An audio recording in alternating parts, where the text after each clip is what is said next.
अस्सलाम वालेकुम and welcome back to my channel learning with Hadiya. आज हम लोग करने वाले हैं स्टैट्स एंड साइकोलॉजी, मतलब PS 516 की असाइनमेंट आई हुई है जिसमें हमें स्केल्स के बारे में पता होना चाहिए कि जो डिफरेंट मेजरमेंट स्केल्स हैं, जो कि नॉमिनल है, ऑर्डिनल है, रेशियो है, इंटरवल, इन स्केल्स के बारे में हमें पता होना चाहिए। इसमें कुछ एग्जांपल्स दी हुई हैं और हमने आइडेंटिफाई करना है और जस्टिफिकेशन देनी है कि ये कौन सा स्केल है और फिर ये स्केल क्यों है। तो सबसे पहले मैंने एक छोटी सी ये पीपीटी है कोई, तो ये मैंने निकाली थी। तो इसमें ज़रा आसानी से आपको समझ आ जाएगी कि नॉमिनल स्केल क्या है, ऑर्डिनल स्केल क्या है, इंटरवल और रेशियो स्केल क्या है। नॉमिनल स्केल क्या है, बेसिकली ये कैटेगराइज करता है आइटम्स को। और ऑर्डिनल क्या होता है, स्केल को कैटेगराइज भी करता है और रैंक भी करता है, पहला दूसरा तीसरा नंबर पे, इस तरह उसको ऑर्डिनल ऑर्डिनल वो होता है कि उसको रैंकिंग भी देता है, जबकि नॉमिनल सिर्फ और सिर्फ कैटेगराइज करता है। जैसे फॉर एग्जांपल ये एनिमल्स हैं, बर्ड्स हैं, ह्यूमंस हैं, इस तरह कैटेगरी में आ जाएगा। तो इंटरवल स्केल क्या होता है, जिसमें कैटेगराइजेशन भी होती है, रैंक्स भी होते हैं और इक्वल इंटरवल्स भी होते हैं। ऑर्डिनल में हमने देखा कि कैटेगरीज और रैंक होते हैं, मतलब ऑर्डर वाइज चीज़ें चलती हैं, पहले फर्स्ट क्या है, सेकंड क्या है, थर्ड क्या है। लेकिन इंटरवल में कैटेगराइजेशन भी होगी, रैंक के ऑर्डर्स भी होंगे, ठीक है, और इसके साथ साथ हम लोग इक्वल इंटरवल्स भी आएंगे। अब रेशियो स्केल देख लेते हैं क्या है। इसमें कैटेगराइजेशन भी होती है, फिर रैंक्स भी होते हैं, फिर इक्वल इंटरवल्स भी होते हैं। लेकिन इसमें एक चीज़ है कि and a zero, that means the absence or none of the thing being measured. तो नॉमिनल में ये भी एक ईजी वे है याद करने के लिए। नॉमिनल में जो होता है ट्रू ज़ीरो नहीं होता, इक्वल इंटरवल्स भी नहीं होते, ऑर्डर भी नहीं होता, बस कैटेगरी होती है, ठीक है, बस कैटेगराइजेशन होती है। जबकि ऑर्डिनल में ऑर्डर भी होता है, ऑर्डिनल ऑर्डिनल ऑर्डर से कर लें, ऑर्डिनल ऑर्डर, तो इसमें कैटेगराइजेशन भी होती है, ऑर्डर भी होता है। इंटरवल में कैटेगराइजेशन भी होती है, ऑर्डर भी होती है और इंटरवल्स भी होते हैं। जबकि रेशियो में क्या होता है, कैटेगरी भी होती है, ऑर्डर भी होता है, इंटरवल भी होता है और ट्रू ज़ीरो भी होता है। तो होप सो कि आपको ये समझ आ गया होगा जो मैं आपको समझाना चाह रही थी, क्योंकि दूसरे बंदे को समझाना ज़्यादा डिफ़िकल्ट होता है, जबकि बंदा खुद जो समझ लेता है वो आसान होता है। खुद अपने दिमाग में बिठाना एक बड़ा आसान काम है, दूसरों को समझाना मुश्किल है। अच्छा, अब हम लोग देख लेते हैं। Mister Umar showed Titanic movie to BS third semester students. उन्होंने टाइटैनिक मूवी दिखाई। Student rated the movie by using the number of stars. तो उन्होंने क्या किया, रेट किया, मूवी को रेट किया कि कितनी इनको अच्छी लगी। Didn't like movie at all, बिल्कुल भी नहीं अच्छी लगी। स्लाइटली लाइक द मूवी, थोड़ी सी अच्छी लगी। Somewhat like the movie, liked the movie and extremely liked the movie। मतलब 1 स्टार मतलब बिल्कुल नहीं अच्छी लगी, 2 स्टार थोड़ी सी अच्छी लगी, 3 स्टार थोड़ी ज़्यादा अच्छी लगी, 4 स्टार अच्छी लगी है और 5 स्टार बहुत ज़्यादा अच्छी लगी। तो इसको कहेंगे ऑर्डिनल स्केल। ऑर्डिनल स्केल इसको हम लोग कैसे कह सकते हैं, इसमें देखें हमें जो है ना रैंकिंग हो रही है इसमें, फर्स्ट सेकंड थर्ड। तो ऑर्डिनल में हमने पढ़ा है कि ऑर्डर आएगा, रैंकिंग होगी, इसमें कैटेगरी के साथ साथ रैंकिंग भी होगी। That कैटेगराइजेज and rank orders item. तो इसमें ये है रैंकिंग भी हुई है कैटेगराइजेशन के साथ साथ, उसको कि आपको ज़्यादा अच्छी लगी है कि कम अच्छी लगी है। बेसिकली 5 पॉइंट्स का जो होता है ना वो लिकर्ट स्केल भी होता है, शायद वो आप लोग आगे पढ़ेंगे। तो an ordinal is one where the order matters, order matter करता है but not the difference between values, provides rank or order of subjects or individual from first to last or best to worst। आगे आ रही है। Doctor Saima took 2 students from her BS class and asked them to observe the clock and gave example of the difference in time using 12 hour and 24 hour format।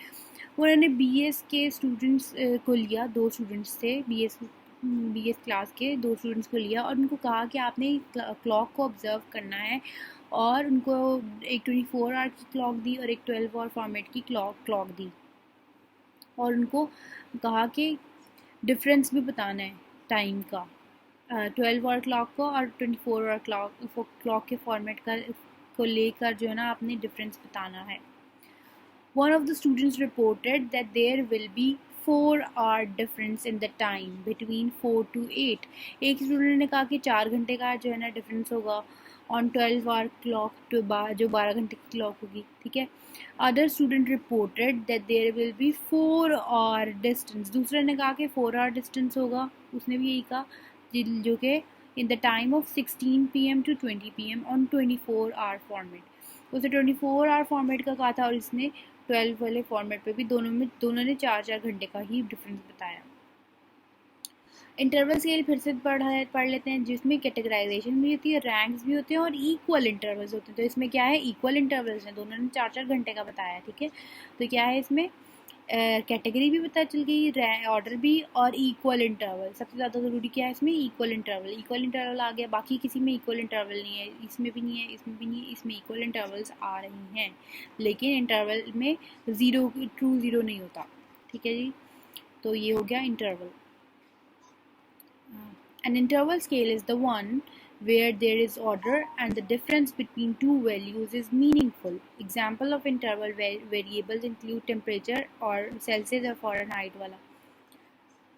Includes rank orders and the additional characteristics, equal intervals or distance between adjacent numbers. आगे आ रही है, Miss Huma initiated a research where she asked students to collect the list of famous places of Lahore city. उन्होंने क्या कहा कि आपने जो है ना फेमस प्लेसेस की जो है ना आपने लिस्ट निकालनी है कि कौन कौन से. अब जो है ना ये किस में आएगा, नॉमिनल में आएगा, क्योंकि सिर्फ और सिर्फ कैटेगराइजेशन हो रही है ना इसमें. उन्होंने सिर्फ जो फेमस प्लेसेस हैं लाहौर की, उनको उनके बारे में लिस्ट बनानी है. स्टूडेंट्स ने क्या रिपोर्ट किया, बादशाही मॉस्क को किया, मीनार पाकिस्तान को किया, लॉरेंस गार्डन को किया, अलहमरा आर्ट कॉम्प्लेक्स को किया, जिलानी पार्क को किया और tomb of Ali Hajveri as a top most famous places. इन्होंने ये किया. तो इसमें सिर्फ और सिर्फ कैटेगराइजेशन हुई है. तो a nominal scale describes a variable with categories that do not have a natural order or ranking. इसमें कोई natural order नहीं है, कोई ranking नहीं है. Categories, labels, classifies, names or identify types or kinds of things that can't be quantified. ये इसके examples में थी, ये examples हैं इसकी. तो जस्टिफिकेशन आपने जो है ना अपनी तरफ से देनी है इसको, इन एग्जांपल्स को मद्देनजर रखते हुए. फॉर एग्जांपल इसकी एग्जांपल क्या, आप इसको क्या लिखेंगे, मिस्टर उमर को कि क्योंकि जो है ना मिस्टर उमर ने जो है ना स्टूडेंट्स को टाइटैनिक मूवी दिखाई. सबसे पहले आपने ये लिखना है, उसके बाद आपने लिखना है कि उन्होंने 5 स्टार्स के नंबर दिए थे कि आपने इसको रेट करना है, और उनको एक ऑर्डर दिया था कि आपने इस ऑर्डर के थ्रू रेट करना है, first second third fourth fifth. तो ये इसमें ऑर्डर आ गया, इसलिए इसको ऑर्डिनल स्केल कहेंगे हम लोग. और ये साथ में आप छोटी सी एक डेफिनेशन भी लिख दीजिएगा ऑर्डिनल स्केल की. इंटरवल स्केल में आप देखेंगे, कहेंगे कि 4 और डिफरेंस आ रहा है एक तो इसमें, और जो कि ना दोनों में जो है ना सेम डिफरेंस आ रहा है और मीनिंगफुल डिफरेंस है, और एक का 12 आवर का है और एक 24 आवर फॉर्मेट है. इसी तरह ये इस तरह आपने एग्जांपल्स में इससे जो है ना जस्टिफिकेशन देनी है. ये नहीं है कि अपनी इसकी पूरी डेफिनेशन लिख देनी है, ये सिर्फ और सिर्फ मैंने समझाने के लिए इधर लिखी हुई है. जस्टिफिकेशन अगर मैं लिखूंगी फिर वो कॉपीराइट्स का भी इशू आ जाएगा, तो इसमें से आपने बिल्कुल कॉपी नहीं करना मेरी ये जो मैंने बनाया है, इसमें सिर्फ और सिर्फ आपको आइडिया देने के लिए होती है. मिस्टर हुमा, ये जो अच्छा मिस हुमा वाला कर लिया. Mister Haider conducted a survey to estimate the height of women living in Karachi. 60% reported their height 5 feet 3 inches tall, 20% reported 5 feet 5 inches and the rest of the 20% reported 5 feet tall.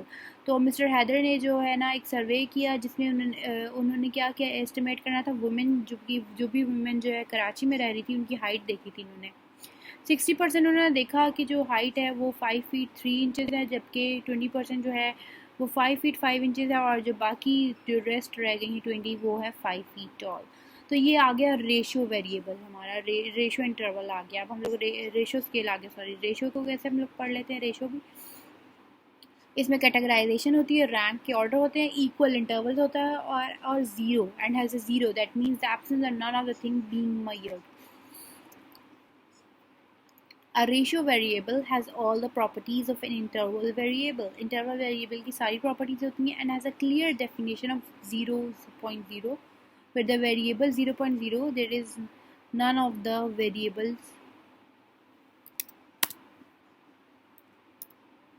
includes rank, ordering, equal intervals, income, height, weight, annual sales, market share, product defect rates, time to repurchase, unemployment rate, और ये सारी इसकी examples हैं।